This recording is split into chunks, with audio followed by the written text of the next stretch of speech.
The Great Smoky Mountains National Park is 522,419 acres in size and straddles the ridgeline of the Great Smoky Mountains, part of the Blue Ridge Mountains, which border between Tennessee and North Carolina. They run northeast to southwest through the center of the park, and the park contains some of the highest mountains in the east, including Clingman's Dome. When Trenny arrived at the school that morning, driven by her mother, Hope, she asked a fellow student passing by if the field trip was still on or not, assuming it had been called off due to the poor weather. When it was confirmed they were going in on the field trip, she took her bagged lunch but left her purse and her books behind in the car. The students got on the bus, and once all of them were seated, they were told by their teacher, Mr. Dunlap, that they were all headed to the Great Smoky Mountains National Park and Clingman's Dome. They were pleased with this unexpected news, and Trenny shared a seat in the back of the bus with a friend, Robert Simpson.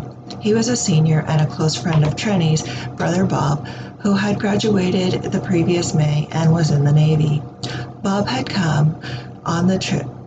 just come home on leave, and he asked Robert to keep an eye on Trenny that day, as she hadn't been away from her family for an entire day before. The bus arrived at the park around noon and parked in the Clingman's Dome lot. On October the 8th, 1976, it was a rainy, chilly day at Clingman's Dome, the highest point in this Great Smoky Mountains National Park.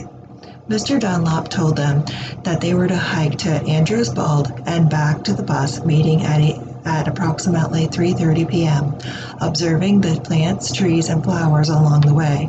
They were also told not to go further than Andrews Bald, take any side trails, and not to interfere with any of the plant life. The students had to raise their hands to confirm they understood everything, and then they set off. The bus driver stayed in the parking lot at Clingman's Dome, and while the students walked towards Andrews Bald. Teresa Gibson was last seen hiking on Friday, October the 8th, 1976, with this group of field trip students from Bearden High School in Knoxville, Tennessee. She disappeared as the 35 to 40 of her classmates group hiked back from Andrews Bald Trail to the Clingman's Dome parking lot. Trenny was part of a horticultural class taught by Mr. Wayne Dunlop, and the students were hiking around 1.8 miles on the Forney Ridge Trail. She was very interested in plants, trees, and other living things, hoping to later attend the University of Tennessee and study landscape architecture. The Bearden High School students separated into small groups when they arrived at the trail, depending on how fast they could walk. Despite the fact that there were such a large number of students, there was only one teacher supervising, in addition to the bus driver who had stayed in the parking lot. Having a good time, they socialized and ate their lunches. Robert had loaned Trenny his brown and orange plaid wool coat, as she was only dressed in jeans, a blouse, and a sweater. He and Trenny hiked together on the way to Andrews Bald. When Trenny and Robert reached Andrews Bald, they sat down and had lunch. Then Trenny said that she wanted to start to hike back to the bus, but Robert wanted to stay at Bald a little longer, so Trenny set off on her own, still wearing Robert's jacket, walking down a moderately steep trail with sharp drop-offs and dense underground on both sides. Trenny briskly walked along the Forney Creek Trail and quickly caught up with other groups of the students, staying with them for a while, then overtaking them. The last group that saw her had sat down to rest and invited Trenny to sit with them, but she had declined their offer and kept going along the trail. Then they saw Trenny further down the trail, stop and crouch down. It appeared she was looking at something to the right of the trail, and then she exited the trail to the right, downhill. A short time later, one of the girls in the group that had just seen Trenny looking at the spot where Trenny had left the trail and discovered there was no place to go. Off-trail there was thick shrubbery, ferns, rocks, and a small creek, with no side trail visible. She called Trenny's name, but no response. A fellow male student came down the trail, and the girl asked if he had seen Trenny, but he hadn't. Assuming that she would be on the bus waiting for them, they carried on. At approximately 3:30, when all the students were back at the bus at the Clingman's Dome parking lot, a student asked Robert Simpson if he had seen Trenny because she wasn't back at the bus. Robert said he had hiked to the bald with Trenny, but she had left and returned to the bus before him, so he decided to spend his time tracking a bear. Nobody had hiked back down the Forney Creek Trail with Robert, so no one could corroborate his story. When no one could find Trenny, Wayne Dunlap and other students hiked the trail she was last seen on, while the other students waited at the bus. When they returned and determined that Trenny was indeed missing, he contacted the National Park Service and filed a report at approximately 4:30 p.m. Soon after, the bus left without Trenny and Mr. Dunlap and headed back to Knoxville. Dunlap stayed behind to assist with the search.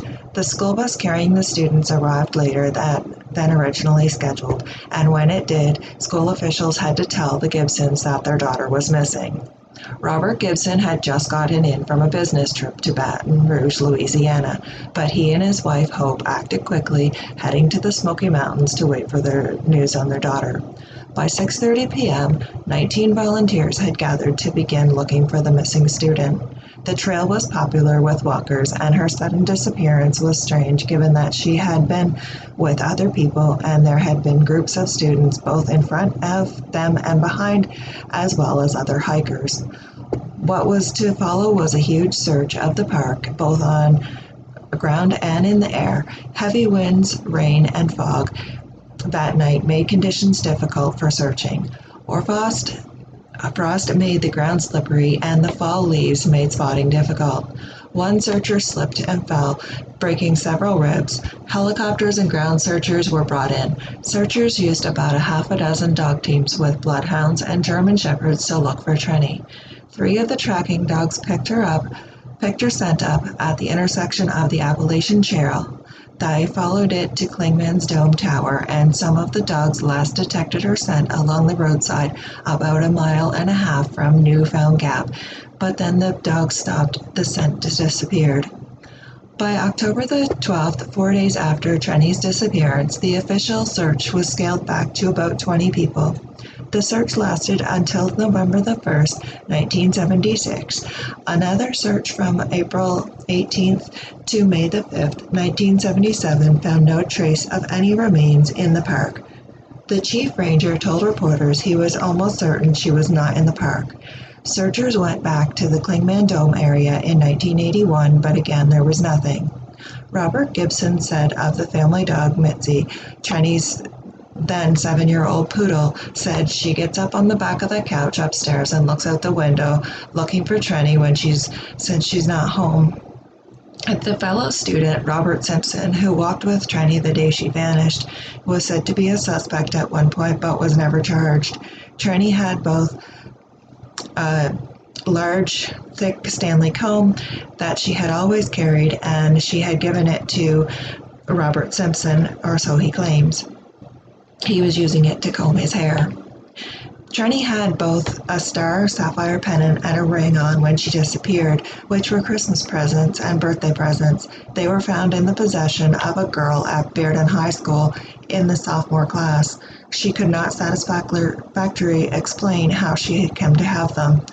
Parents Robert and Hope Gibson alerted authorities about a past incident in October 1975 in which a young man had tried to break into their home. Kelvin Bowman, also attending Bearden High, had broken into the Gibson residence one night. He was shot in the foot by Hope and was charged and sentenced to serve time in the corrections facility for juveniles. Although sentenced to 2 years, he was only served approximately 6 months and was back at Bearden High by that time when Trenny disappeared. When he was sentenced, he had made threats in the courtroom to harm Trenny when he was released.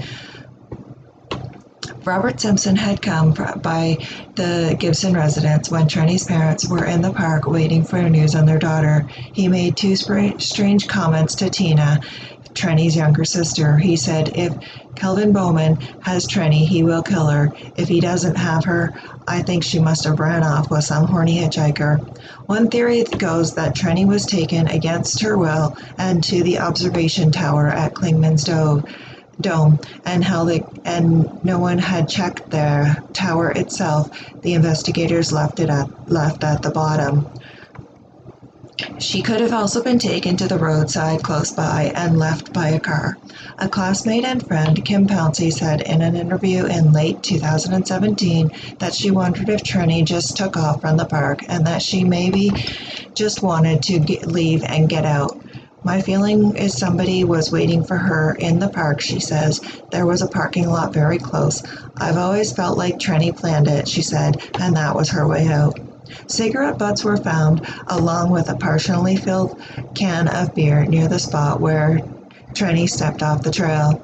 The search dogs tracked Trini's scent to the base of the Clingman's dome, where they didn't look any further in the dome observation tower itself. There was also cigarette butts on the shoulder of the paved road 1.6 miles from the dome at Collins Gap. There is also a parking lot in this area. Several sets of dogs all had the same conclusive results, as well as the dogs brought in by Trini's uncles. In 1981, during an interview, Robert Gibson expressed appreciation for all the FBI and the searchers had done, but he also spoke of his disappointment that the school district had not better policies in place to protect the students. Based on the experience as a Boy Scout leader, he said he thought that one chaperone for 40 students was at least 3 chaperones too few. The Gibsons did everything they could to keep their family together after Trini disappeared, including selling their home and moving to a new neighborhood to not have so many now painful memories. But over time, the loss continued to take its toll, and in the wake of her disappearance, Trini's parents divorced. Trini's older brother, Robert Jr., died in 2000 at the age of 42, and Robert Sr., her father, died in 2004 at the age of 67.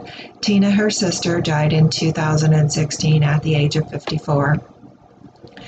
Teresa Lynn Gibson was also known as Trini, was 16 years old when she went missing. She was born on August the 17th, 1960, and is a white female that was approximately 5 feet 3 inches tall, weighing 115 pounds, green eyes and brown hair. She was last seen wearing a blue blouse, a blue and white striped sweater, a borrowed brown plaid heavy jacket, blue jeans, blue Adidas shoes, and an expensive diamond and sapphire ring. Trini lived with her mother, Hope, and father, Robert Sr., older brother, Robert Jr., and her sister, Tina, at 1427 Widover Drive in Knoxville, Tennessee. She worked at the cafeteria in the local mall, carefully saving her earnings. So Trini's purse, bank book, makeup, clothing, and cash that she had at home were all left behind, of course, and it hasn't been touched since. She had more than $1,000 in her bank account, and since Trini vanished, she has never been seen or heard from again. If you have any information regarding this case, please contact the tip line at 888-653-0009.